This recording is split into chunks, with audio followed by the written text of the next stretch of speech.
أعوذ بالله من الشيطان الرجيم.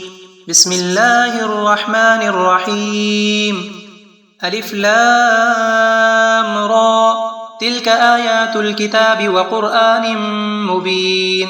ربما يود الذين كفروا لو كانوا مسلمين، ذرهم يأكلوا ويتمتعوا ويلههم الأمل فسوف يعلمون. وما أهلكنا من قرية إلا ولها كتاب معلوم، ما تسبق من أمة أجلها وما يستأخرون. وقالوا يا أيها الذي نزل عليه الذكر إنك لمجنون، لو ما تأتينا بالملائكة إن كنت من الصادقين. ما ننزل الملائكة إلا بالحق وما كانوا إذا منظرين. إنا نحن نزلنا الذكر وإنا له لحافظون. ولقد أرسلنا من قبلك في شيع الأولين، وما يأتيهم من رسول إلا كانوا به يستهزئون. كذلك نسلكه في قلوب المجرمين، لا يؤمنون به وقد خلت سنة الأولين. ولو فتحنا عليهم بابا من السماء فظلوا فيه يعرجون لقالوا إنما سكرت أبصارنا بل نحن قوم مسحورون.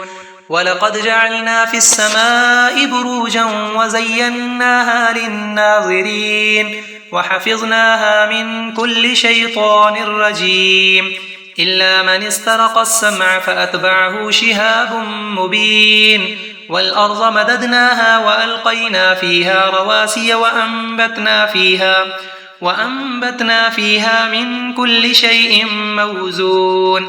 وجعلنا لكم فيها معايش ومن لستم له برازقين. وإن من شيء إلا عندنا خزائنه وما ننزله إلا بقدر معلوم. وأرسلنا الرياح لواقح فأنزلنا من السماء ماء فأسقيناكموه وما أنتم له بخازنين.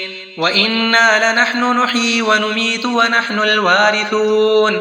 ولقد علمنا المستقدمين منكم ولقد علمنا المستأخرين.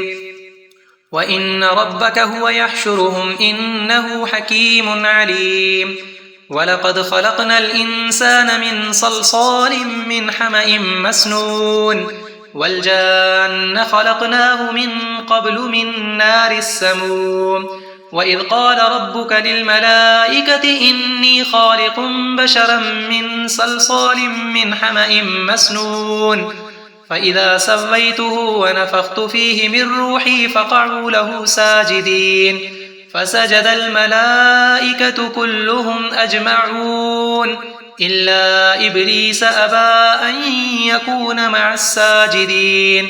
قال يا إبليس ما لك ألا تكون مع الساجدين؟ قال لم أكن لأسجد لبشر خلقته من صلصال من حمأ مسنون. قال فاخرج منها فإنك رجيم وإن عليك اللعنة إلى يوم الدين. قال رب فأنذرني إلى يوم يبعثون. قال فإنك من المنظرين إلى يوم الوقت المعلوم. قال رب بما أغويتني لأزينن لهم في الأرض ولأغوينهم أجمعين إلا عبادك منهم المخلصين. قال هذا صراط علي مستقيم.